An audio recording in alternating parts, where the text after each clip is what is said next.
Bienvenidos y bienvenidas a este ciclo. Hoy vamos a hablar con Beatriz de Anchorena, quien en la actualidad se desempeña como titular de la Agencia de Acceso a la Información Pública, con rango de Secretaría de Estado en Argentina, siendo en ese país este organismo que recién mencioné la autoridad de aplicación de leyes como la de protección de datos personales y la de acceso a la información pública. Además, Beatriz de Anchorena en el pasado fue subsecretaria de Fortalecimiento Institucional de la Secretaría de Gestión y Empleo Público de la Jefatura de Ministros de la Argentina. Su formación académica es vasta, por ejemplo, es licenciada en Ciencia Política por la Universidad de Buenos Aires, la UBA, magíster en Políticas Públicas y Gerenciamiento del Desarrollo por Georgetown University, Universidad Nacional San Martín, y también doctoranda en Ciencias Sociales de la UBA, otra vez la Universidad de Buenos Aires. Beatriz, es un gusto recibirte, gracias por estos minutos. Muy contenta de estar acá. Mencioné cuando fui repasando tu perfil académico y también las responsabilidades que has tenido y que tenés en este momento, diversas áreas. Y nos interesa empezar a hablar de la protección de datos personales, partiendo de la siguiente propuesta. Yo creo que si bien datos personales, protección de datos personales son conceptos que en los últimos tiempos se han ido mencionando más en el debate público, en los medios de comunicación, tengo la impresión de que mucha gente quizá todavía no sepa bien de qué se tratan. Entonces te propongo definirlos básicamente. ¿De qué hablamos cuando hablamos de datos personales? Cuando hablamos de datos personales hablamos de cuestiones que hacen a tu identidad como persona, ¿no? Por supuesto, todas las cuestiones vinculadas a tu identidad, a tu persona, a tus gustos, cuestiones que hoy, con las transformaciones tecnológicas, una transformación exponencial tecnológica, se ven más vulneradas, ¿no? Se habla de extractivismo digital. Cuando hablamos de minería de datos, hay un uso intensivo de los datos personales, de los ¿Qué datos hacen quiénes? Que hacen diversas organizaciones, principalmente las empresas, pero también a veces los organismos públicos para producir políticas públicas, necesitan conocer tus datos personales y lo importante es cómo protegemos esos datos. ¿Qué responsabilidad tienen los que recolectan, almacenan y tratan tus datos personales, ¿no? Entonces, en ese sentido, me parece que la temática de protección de datos ha cobrado una relevancia, ¿no? Porque es como transversal a todos los sectores productivos, si bien podemos decir que las tecnológicas o las empresas de gestión del conocimiento son las que más intensivamente usan los datos. Hoy en día es bien transversal a todos los sectores productivos y bien transversal a todos los sectores de política pública. Claro. Y por eso creo que más allá de las regulaciones que desde el Estado se puedan proponer, es importante la concientización ciudadana respecto a la necesidad de proteger sus datos y de saber, acceder a derechos, ¿no? ¿A qué derechos? Derechos a, por supuesto, a tener información sobre qué datos tiene una empresa sobre uno, derecho a poder rectificarlos o a suprimirlos. Bueno, hay toda una cuestión bien interesante respecto a cómo el ciudadano y la ciudadana pueden cuidar sus datos personales, porque en el día a día los estamos dando todo el tiempo. Nos suscribimos a un diario digital, pagamos nuestras cuentas por internet, hacemos una compra y vamos dejando lo que se denomina la huella digital, ¿no? Es interesante ese comentario porque nos permite empezar a bajar ejemplos concretos que cruzan nuestras vidas, ¿no? Actividades que hacemos cotidianamente, este concepto. O sea que cuando, por ejemplo, decidimos aceptar una determinada suscripción, ahí estamos aportando datos personales a una empresa, al Estado, a un organismo público. Ese es un ejemplo. Ese es un ejemplo. Y además, estamos dando, probablemente a través del consentimiento, ¿no?, nuestros datos, que esa empresa o esa organización por ahí comparte con otras organizaciones, ¿no? Entonces, también saber que nuestros datos viajan todo el tiempo, y viajan entre organizaciones y viajan entre países. Claro. Y en ese panorama que se va ramificando, ¿no?, que vuelve todo un desafío la cuestión de la protección de los datos, ¿cómo ha impactado el desarrollo de la inteligencia artificial? Y la verdad es que la inteligencia artificial ha irrumpido y utiliza para producir estas decisiones automatizadas, ¿no? Cuando, digamos, el genérico es decisiones automatizadas, ¿no? Entonces, para cuando se toman decisiones automatizadas, se utilizan datos en general y datos personales en particular, ¿no? Entonces, el tema de las decisiones automatizadas es que pueden producir discriminación, por ejemplo, ¿no? Entonces, por ejemplo, en las políticas públicas, si el acceso a determinado derecho o a determinado servicio se produce a través de decisiones automatizadas, puede haber cierta discriminación. Entonces a veces es importante reclamar alguna intervención humana o el derecho a oponerse a ser objeto de una decisión automatizada. Y en el mundo, por supuesto, de las empresas, en donde más ha explotado el tema de la inteligencia artificial, también es importante saber cómo ese responsable de tratamiento de datos cuida esos datos, ¿no? Con qué finalidad se utilizan, con quién se comparten y, de alguna manera, también si tuviera un efecto de discriminación, poder acceder y conocer el algoritmo. Acá entra un concepto que es bien interesante, que es el de la transparencia algorítmica, ¿no? Es decir, bueno, en qué casos uno tiene derecho a conocer, digamos, los criterios a partir de los cuales se toman las decisiones automatizadas, es decir, la inteligencia artificial. Y acá me parece que también hay otro tema que es importante dar cuenta. La regulación no es sobre la inteligencia artificial, es sobre las empresas que producen inteligencia artificial, porque la inteligencia artificial es un producto, ¿no? Y por supuesto que también la inteligencia artificial tiene sus beneficios, y cuando pensamos en estos temas, a mí me parece que es clave pensar en cómo podemos hacer converger diferentes objetivos. A ver. Por un lado, el derecho humano a la protección de datos personales, y por el otro, impulsar, digamos, proteger, pero también impulsar la innovación tecnológica y el desarrollo económico, ¿no? Entonces, y todo esto con los más altos estándares internacionales, que me parece que es importante en esta temática, compartir estándares con otros países, porque los datos viajan, entonces tiene que haber cierta gobernanza internacional, pero al mismo tiempo tener una mirada situada y soberana, ¿no? Desde nuestra región latinoamericana y con una mirada propia. Entonces, necesitamos hacer converger todas estas cuestiones, ¿no? Desarrollo económico, derecho humano a la protección de datos y estándares internacionales. Ahí surgen una cantidad de cosas. Por un lado están los derechos que las personas tienen, en el sentido de determinar qué autorizan y qué no, para qué permiten que sus datos personales se usen y para qué no, qué quieren en definitiva hacer con ellos.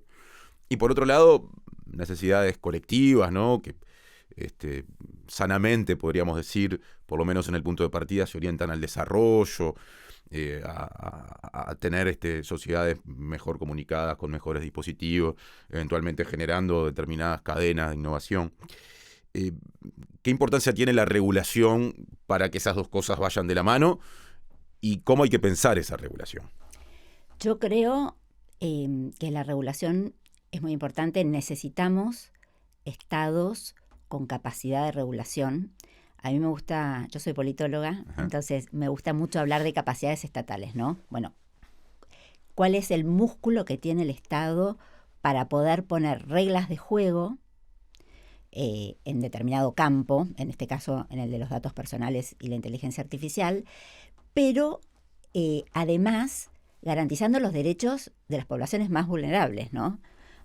Me parece que esto es fundamental y para que el Estado pueda desarrollar capacidad estatal, en especial en este caso capacidad regulatoria, por supuesto, tiene que fortalecerse en sus recursos, tener una agencia especializada en estos temas, como la tiene Uruguay, como la tiene Argentina, pero bueno, dotarla de recursos en el sentido amplio,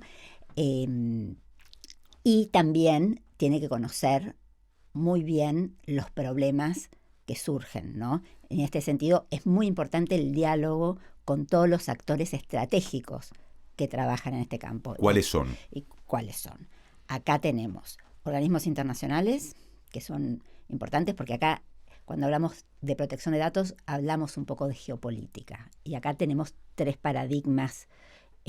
Podemos decir el paradigma europeo, que es el más regulacionista, el paradigma más asociado a Estados Unidos, que es un paradigma más de autorregulación y confianza, y podemos decir que hay un paradigma por ahí Asia-Pacífico, que tiene una combinación de regulación con autorregulación y confianza, y creo que en la región latinoamericana nosotros tenemos una red iberoamericana de protección de datos, donde las autoridades de protección de datos venimos actuando en conjunto y tratando de pensar estos temas desde nuestra región latinoamericana, ¿no? Entonces, en ese sentido, actores internacionales. Después tenés actores, por supuesto, vinculados a la industria, podemos decir, o al sector privado. Ahí hay, por supuesto, hay empresas tecnológicas globales que pisan muy fuerte. También tenemos cámaras empresarias en nuestros países que, por supuesto, que defienden intereses específicos, pero que también es importante, por supuesto, escuchar y conversar. Y después tenemos el sector de organizaciones de la sociedad civil, que hay organizaciones que se han especializado en estos temas, que principalmente trabajan en el campo de los derechos humanos, pero también en los campos vinculados a las nuevas tecnologías, a las inteligencias artificiales, y tenemos al sector académico. Muchas veces el sector académico y el sector de organizaciones de la sociedad civil pueden actuar en tándem, pero muchas veces, por supuesto, tienen desarrollos diferentes o miradas diferentes. Me parece que es muy rico el campo de actores estratégicos que se está desarrollando, digamos, en nuestra región y en el mundo, y está esta combinación de miradas globales y actuaciones locales, ¿no? También. Me parece que entonces el Estado tiene que desarrollar una capacidad de diálogo con múltiples actores, que esto nos ayuda a conocer la problemática en detalle para ofrecer soluciones concretas, y al mismo tiempo poder ver, bueno, qué poblaciones quedan afuera también de esta discusión o qué poblaciones tienen más barreras de acceso a derechos y que el Estado por ahí tiene que proteger especialmente. Y acá quiero hablar también de los datos sensibles. ¿Cuáles son? Los datos sensibles son, por ejemplo, los datos de salud, son, por ejemplo, los datos vinculados a una opinión política, a afiliación sindical, a orientación sexual, y los datos genéticos y los datos biométricos. Entonces, estos datos tienen una protección especial y hay mayor restricción de poder tratar datos sensibles. Y me parece que esto es también una cuestión de tomar conciencia, porque hoy hay bancos de datos genéticos, los datos biométricos están cada vez, son de mayor circulación, y cada vez nos enfrentamos más con situaciones donde nos piden datos biométricos o donde las aplicaciones requieren de ciertos datos biométricos. Y bueno, cómo se conservan y se protegen esas bases de datos biométricos también resulta fundamental. Y resulta fundamental también en que las poblaciones por ahí que tienen, digamos, brecha digital o barreras para acceder a la tecnología o que a veces acceden a la tecnología sin conocer sus derechos en profundidad, ahí el Estado tiene que estar bien presente. Estamos en el capítulo de la regulación del uso de los datos personales en este contexto de desarrollo de la inteligencia artificial. Antes de llegar a esta mención o a lo que dijiste al final con respecto a los datos personales considerados sensibles, cuando empezaste a hablar de la regulación, mencionaste distintos, no sé si decir paradigmas o modelos de regulación. El europeo, el estadounidense, el de Asia-Pacífico, que por lo que entendí podríamos situar un poco a medio camino entre uno y otro. ¿Hay alguno que en función del interés de nuestros países, hablaste de lo geopolítico, de países latinoamericanos, sea más recomendable de esos modelos o que sea un modelo que se pueda decir debe ser el que guíe las regulaciones que se vayan planteando de aquí en adelante? Yo te puedo hablar de trayectorias. Y Argentina y Uruguay tienen trayectorias similares, pero voy a hablar de la Argentina. La Argentina fue el primer país de la región en tener una ley de protección de datos personales en el año 2000. Hoy estamos con un proyecto de ley para actualizar esa ley del 2000. Nuestro proyecto de ley ya está en el Congreso de la Nación, la envió en junio el presidente. Pero la trayectoria argentina de estos 20 y pico de años es una trayectoria más vinculada al paradigma europeo. Digamos, nuestra legislación se inspiró en legislación europea y nosotros tenemos algo que se llama la adecuación por parte de la Comisión Europea para el libre flujo de datos transfronterizos y también suscribimos, al igual que lo suscribió Uruguay, el convenio 108 y el 108 Plus, que son convenios del Consejo de Europa, que son convenios abiertos a otros países, pero que son un estándar internacional, digamos, que nos obliga a cumplir ciertos requisitos. Así que si vos me decís, obviamente ubico a la Argentina más en el paradigma europeo. Eso no quiere decir que nosotros no desarrollemos instrumentos, una variedad de instrumentos para también comerciar con todos los países, no necesariamente con los europeos. A mí eso también me parece que es importante resaltar, que más allá que uno adscriba por trayectoria histórica a uno de esos paradigmas, no desarrolle una multiplicidad de instrumentos para operar en lo que hoy denominamos la economía digital, ¿no? Eso te iba a preguntar, porque usaste el verbo comerciar, sí, ¿no? Es decir, ¿cómo se maneja ese interés? El interés de el vastísimo campo que hay de actividades económicas vinculadas, por ejemplo, con la inteligencia artificial. Bueno, ahí claramente esto entra dentro del campo que denominamos de economía digital y de cómo hoy los datos viajan, ¿no? Los datos para la inteligencia artificial y los datos para cualquier transacción. Vos podés hoy adquirir un producto que se fabrica en otro país, pero que lo comercializa otro y que el transporte es de otro país. Entonces, ahí hay básicamente casi 4 países intercambiando datos permanentemente. El flujo internacional de datos tiene algunas reglas de juego. Por ejemplo, lo que yo te nombré de la adecuación es una de las reglas de juego donde más se protegen los datos personales, porque hay una evaluación institucional de ese grado de protección. Y ahí hay libre flujo de datos, por ejemplo, entre la Argentina y la Unión Europea. Pero después existen otro instrumento que llaman las cláusulas contractuales modelo, que se aplican para la transferencia internacional de datos. Argentina tiene cláusulas modelo ya aprobadas, pero estamos evaluando unas nuevas cláusulas modelo más modernas. Y también existen, por ejemplo, otros mecanismos que pueden ser certificaciones, etc. Así que hay como una variedad de instrumentos para una variedad de situaciones, podemos decir.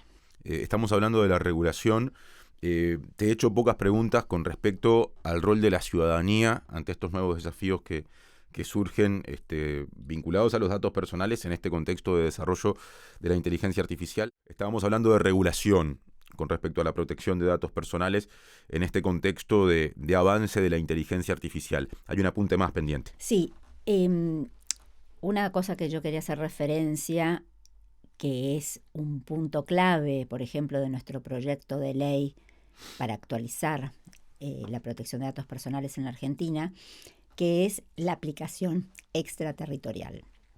¿Y en esto a qué me refiero? Enfrentamos, un mundo muy globalizado y el tema tecnológico se da en esta globalización con actores globales muy fuertes, empresas de tecnología globales muy fuertes, que muchas veces tratan datos personales, por ejemplo, de ciudadanos y ciudadanas argentinas, pero no están instalados en el país. Entonces, el concepto de extraterritorialidad es una forma de que tengan que cumplir con nuestra ley, aunque no estén instalados en el país. Nosotros decimos, por ejemplo, que no tengan quit, que es, el registro comercial ante rentas. Sí. Claro. Entonces, me parece que este aspecto es un instrumento fundamental de la regulación y por supuesto, que está muy vinculado con el desarrollo de la inteligencia artificial.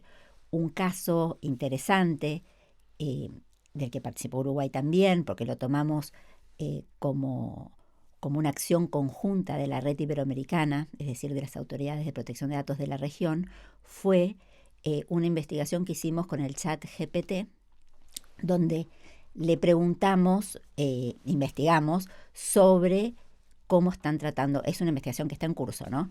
Cómo están cuidando los datos personales de los diferentes, en el caso de los países latinoamericanos. ¿Y cómo viene eso? Y viene bien. De hecho, nos pidieron prórroga para responder, pero viene bien. Y el otro día escuché un comentario que decía, bueno, ChatGPT, cuando recibió la investigación de la autoridad italiana, no se mostró sorprendida, pero cuando recibió el pedido de investigación por parte de autoridades latinoamericanas, sí se mostró sorprendido. Me parece que también esto hace a que alcemos un poco la voz los países latinoamericanos respecto a estos temas, y me parece que estamos siendo escuchados. Uh-huh. Me quedé pensando igual en eso de la sorpresa que notaron. Exacto. Por eso quería contarte esta pequeña anécdota, porque me parece que es también, ¿no?, bajar un poco de cuestiones más abstractas a algunas cuestiones concretas del día a día, ¿no? Claro, es una sorpresa expresada ante la gestión oficial que se hizo para ante Claro, porque muchas de estas compañías están acostumbradas, porque el reglamento de protección de datos europeo es muy estricto, se aprobó en el 2016, pero se empezó a implementar en el 2018, y están como acostumbrados a lidiar con autoridades de esa región, podemos decir, y no tanto con autoridades de nuestra región. Y la verdad es que el tratamiento de datos lo hacen intensivamente, tanto en Europa como en Latinoamérica.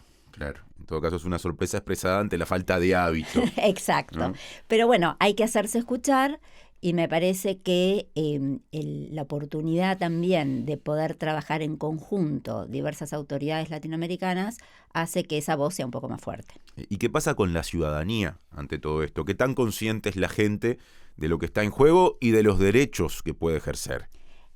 Yo creo que ahí tenemos también una tarea pendiente desde el Estado de fortalecer la concientización ciudadana, por ejemplo, incluso en niñas, niños, adolescentes, que me parece que es un tema clave, pero en general, parte de la ciudadanía sí conoce. Nosotros recibimos denuncias permanentemente. El otro día hubo una empresa de criptomonedas en Argentina, estaba tomando datos biométricos con fotos del iris del ojo de mucha gente, hubo algunas denuncias, parte de la ciudadanía, digamos, se moviliza, pero otra parte no conoce sus derechos, no conoce lo que está en juego, y me parece que hay ahí todavía un trabajo por hacer bien importante. Y más en esta época, yo creo que también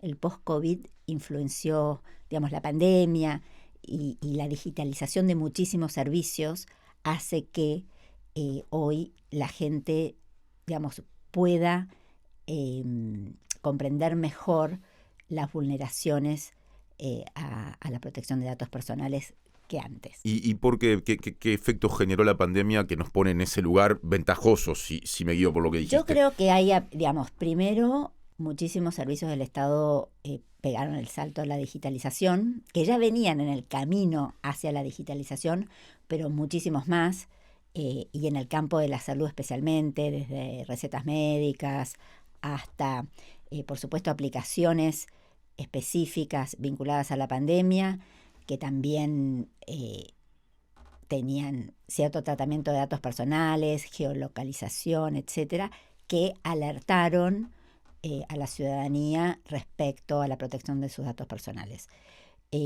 Pero me parece que muchísima gente empezó a hacer un uso más intensivo de la tecnología y a hacer muchas más compras por Internet, por ejemplo, un caso específico. Y cuando uno compra por Internet, muchas veces da el consentimiento para muchísimas cosas que no están tan claras, ¿no? Entonces, ver cómo son las políticas de privacidad de cada una de las páginas a las que uno entra, también a veces requiere un conocimiento específico.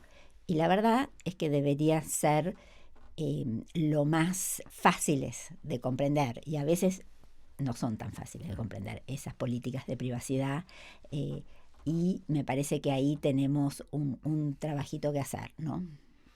¿Qué rol entendés que tiene, sobre todo uniendo estos conceptos con lo que mencionaste al comienzo de el uso de las tecnologías de niños, niñas y adolescentes? ¿Qué rol pensás que tiene entonces, por ejemplo, el sistema educativo, para estar mejor preparados y preparadas ante eso? Totalmente. El sistema, digamos, yo creo que el sistema educativo le tiene que dedicar digamos, un tiempito a formar y en protección de datos personales y en el cuidado en general, ¿no? Contra la violencia digital, contra el grooming, etcétera. A mí me parece que ahí hay un rol, pero hay otro rol del sistema educativo que es transversalizar en los diferentes campos del conocimiento el tema de la protección de datos personales, ¿no? Porque uno trabaja como investigador y trabaja en un laboratorio y maneja datos genéticos, o uno se prepara para trabajar, por supuesto, en el campo de la tecnología, o incluso en una institución educativa o de cualquier otra índole que se manejan bases de datos con datos personales. Entonces, a mí me parece que hay como un desafío grande del sistema educativo en general de trabajar derechos y empezar a concientizar sobre el derecho a la protección de datos personales. Cuando empezamos a hablar recién de cuán despierta está la ciudadanía ante los desafíos de protección que se profundizan desde la irrupción de la inteligencia artificial, pusiste el ejemplo de algo ocurrido en tu país, en Argentina, hace poco. Mencionaste la situación que se dio en torno a una iniciativa de criptomonedas, el registro ocular de las personas. ¿Qué otros ejemplos concretos hay de lo que por ahora la ciudadanía reporta con más frecuencia en términos de eventuales abusos que se dan en el terreno de la inteligencia artificial? No sé si de la inteligencia artificial, pero lo que, por ejemplo, recibimos muchísimas denuncias es cuando te piden el documento nacional de identidad y te le sacan una foto, por ejemplo, para recibir un paquete. Eso claramente es algo que nuestra ley no permite y está prohibido, y las empresas de correo lo tienen que respetar. y es una acción así como, digamos, bastante sencilla, ¿no? Y que todo, digamos, cualquier ciudadano ha pasado por esa situación de que te pidan el DNI físico, mostrarlo y que le saquen una foto ya es como... eso es uno de los temas. Otro tema por ahí es cuando reclaman el derecho de acceso, conocer qué datos tiene una empresa de uno para poder rectificarlos después o suprimirlos. Hay una historia también vinculada al crédito, ¿no? Digamos que eso siempre ha tenido unos algoritmos de por qué una persona es sujeto de crédito y otra persona no, ¿no? Entonces, ahí ha habido por ahí algunos reclamos. ¿Qué más? A ver, nosotros tenemos un registro que se llama el registro No Llame, que es el derecho a no recibir llamadas de marketing con ofertas, y tenemos muchísimas demandas de empresas que no respetan el registro No Llame, es decir, que uno pone su número telefónico en el registro No Llame y ninguna empresa puede llamarte con ofertas marketineras, ¿no? Entonces, ahí tenemos, pero si te diría, es como que pilas de denuncias. Cuando empezamos a cruzar al comienzo de la entrevista datos personales con inteligencia artificial, dijiste que uno de los desafíos mayores era evitar que las organizaciones, desde las estatales hasta las privadas que desarrollan dispositivos de inteligencia artificial, los usaran para discriminar, ¿no? Y luego pusiste algunos ejemplos, hablaste, por ejemplo, de los que se consideran datos sensibles, ¿no? De datos vinculados a la salud, también a otros aspectos de la persona, por ejemplo, si es que la tiene, su filiación política. Y me quedé pensando precisamente en ese terreno de las eventuales discriminaciones que se pueden llegar a dar. Vuelvo a un concepto recién manejado. La gente está siendo consciente, la gente lo reporta, la gente percibe cuando quizás se termina tomando información personal con esa finalidad, o eso muchas veces pasa inadvertido. Yo creo que para la gran mayoría pasa inadvertido, aún pasa inadvertido. Creo que sí hay un conjunto de personas que están mucho más atenta y que de alguna manera lidera como estas denuncias, pero si estamos hablando de mayorías, creo que no es consciente, aún no es consciente, y estamos entrando en una época que lo dijimos al principio también, ¿no? Una época histórica de una transformación tecnológica exponencial, que es totalmente diferente a lo que venimos viviendo en el siglo XX, ¿no? Entonces, me parece que también el Estado necesita nuevos instrumentos para poder abordar estos desafíos. De lo personal hemos hablado mucho a partir de los datos personales.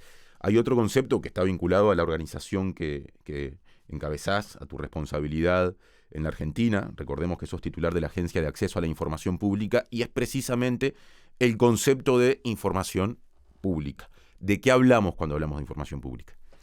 Bueno, toda la información que produce el Estado o los documentos públicos que produce el Estado son información pública, ¿no? A mí me gusta siempre hablar de información pública en el campo de la transparencia y digamos, hay una acción de un pedido de acceso a la información pública cuando el ciudadano requiere algunos datos concretos, digamos, relativos a el accionar del Estado o a los recursos del Estado o a cómo gasta el Estado. Pero me parece que también es bien interesante el concepto de transparencia activa, ¿no? Que el Estado pueda disponibilizar información pública como de forma permanente, ¿no? Como una política pública en sí misma. No solamente si me lo pide un individuo, sino que estoy un paso adelante y publico sistemáticamente información. Publico sistemáticamente información como una forma también de estructurar un diálogo con la ciudadanía en términos de rendición de cuentas y que la ciudadanía conozca cómo se utilizan los recursos públicos, para qué políticas públicas, resolviendo qué problemas y con qué resultados. Me parece que pensar la transparencia como un tema sustantivo de la producción de las políticas públicas es clave. Y de alguna manera se da un salto de calidad, ¿no?, entre un pedido individual, puntual, a una cuestión más colectiva, ¿no?, de disponibilizar permanentemente información. ¿Y cómo dialoga eso con la inteligencia artificial? Yo creo que el diálogo con la inteligencia, veamos, cuando disponibilizamos información, tenemos que trabajar con datos. Y los datos son el insumo principal de las inteligencias artificiales, ¿no? A mí lo que me gusta es vincular la inteligencia artificial con el acceso a derechos y el acceso a los servicios del Estado, ¿no? Cuando el Estado utiliza decisiones automatizadas, en un montón. Por ejemplo, la utiliza, digamos, la Agencia de Ingresos Públicos, la utiliza para saber dónde fiscalizar, muchas veces para tomar decisiones vinculadas al comercio exterior, a las políticas de aduana, etcétera. Pero también por ahí la inteligencia artificial o las decisiones automatizadas se utilizan en una política de acceso a la vivienda, ¿no? Decir, bueno, ¿cómo se accede a la vivienda?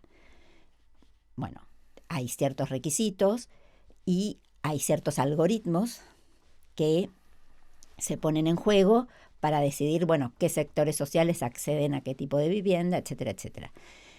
O, por ejemplo, cuando hay que definir, bueno, el acceso a escuelas, ¿no? Entonces, me parece que cuando hablamos de inteligencias artificiales en el sector público, estamos muchas veces hablando del acceso a derechos, de los servicios ciudadanos que provee el Estado, y ahí es fundamental tener en cuenta algunas cuestiones éticas. Yo creo que hoy en el campo de la inteligencia artificial lo que hay consenso es respecto a los fundamentos éticos y a la transparencia. Todavía no tenemos, digamos, creo que más allá de que hay algunos papers de lo que se dice la regulación de la inteligencia artificial, que en verdad lo que uno regula es a quien produce la inteligencia artificial, ¿no? Todavía no hay grandes consensos sobre el alcance de esa regulación, sí sobre las bases y los acuerdos éticos y algunas cuestiones vinculadas a la transparencia. Muchas veces hablamos de transparencia y estamos hablando, por supuesto, de la transparencia algorítmica, que en algún caso hay que abrir un algoritmo para ver si está produciendo alguna decisión automatizada que discrimina, o hay que hacer en alguno de esos pasos de decisiones automatizadas alguna intervención humana concreta. Se habla de decisiones semiautomatizadas en ese caso, ¿no?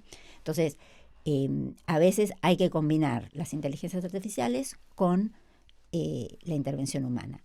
Y acá hay todo un debate también vinculado a la inteligencia artificial y el trabajo, ¿no? ¿Esto va a reemplazar puestos de trabajo? ¿No va a reemplazar puestos de trabajo? ¿Cómo vamos a gobernar estos nuevos dilemas y desafíos? Esas inteligencias artificiales se alimentan con datos, con información. Exacto. Me quedo con el ejemplo que ponías, de que eso puede incidir en si una persona accede a un programa de vivienda. Supongamos, ¿no? Hay derechos en el medio. ¿Qué certezas tenemos con respecto a la calidad de esos datos? Que, si nos guiamos por ese ejemplo, pueden ser absolutamente decisivos una vez se procesan y arrojan un resultado determinado. Voy a simplificar el ejemplo. ¿A usted le corresponde esto o no le corresponde esto otro? Bueno, la calidad es clave. En el caso de las políticas públicas nos manejamos generalmente son registros, y la calidad de esos registros administrativos, como se los denomina comúnmente, resulta clave. en el mundo de la protección de datos personales tiene que tener trazabilidad, ser auditable, tener una responsabilidad proactiva y demostrada. Y hablamos de dos conceptos que me parece importante: privacidad por diseño y transparencia por diseño. Es cada vez que uno va a diseñar una política pública o una aplicación tecnológica, tenemos que pensar desde el momento cero en términos de privacidad y en términos de transparencia, porque todo el proceso tiene que ser auditable y trazable. Y me parece que eso hace a la calidad, ¿no? Por supuesto que hay que trabajar fuertemente en estos temas. No son herramientas que se desarrollan de un día para el otro. Todo lo que es la documentación pública, la gestión documental en el sector público y la gestión de los registros administrativos es clave. Y estamos ante estados que han dado en los últimos 10 años en general, ponele 15, pasos agigantados en digitalización, ¿no? Entonces, por ahí todavía queda algún resabio de documentación y registro que todavía no entró de lleno a la digitalización. Me parece que es algo bien importante para la trazabilidad y para la calidad de los datos y para la calidad de las políticas públicas, ¿no? Contar con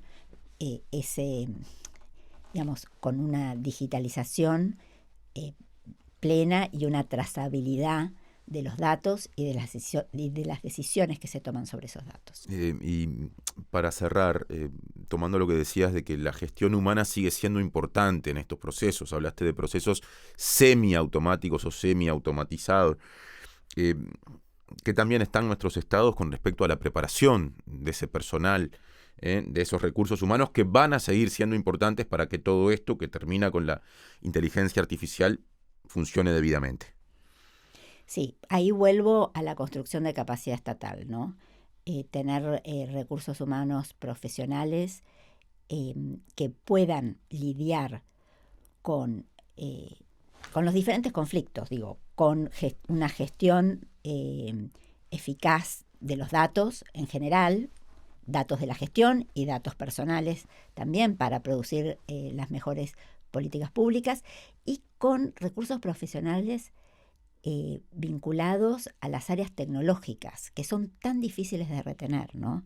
Me parece que también los estados ahí tenemos un desafío enorme de cómo producir tecnología propia, ¿no? Y que nos permita también ese salto de calidad del que hablamos en este campo. Así que yo creo que ahí el Estado, por supuesto que en el caso argentino estamos trabajando fuertemente en todas estas capacidades y en el desarrollo de los recursos humanos que necesitamos, y me parece que es un mundo bien cambiante y que nosotros tenemos ARSAT, que es una empresa del Estado, una empresa pública que brinda soluciones tecnológicas de almacenamiento, de redes, y creo que hay que potenciar estas cuestiones para tener este Estado inteligente, ¿no? Que pueda intervenir con herramientas estratégicas para proteger derechos, para impulsar la innovación y el desarrollo económico en contextos donde tenemos que también cumplir con algunos estándares internacionales. Beatriz de Anchorena, titular de la Agencia de Acceso a la Información Pública de Argentina, muchas gracias por estos minutos y por compartir el conocimiento. Muchas gracias, Martín, por la entrevista. Hasta la próxima.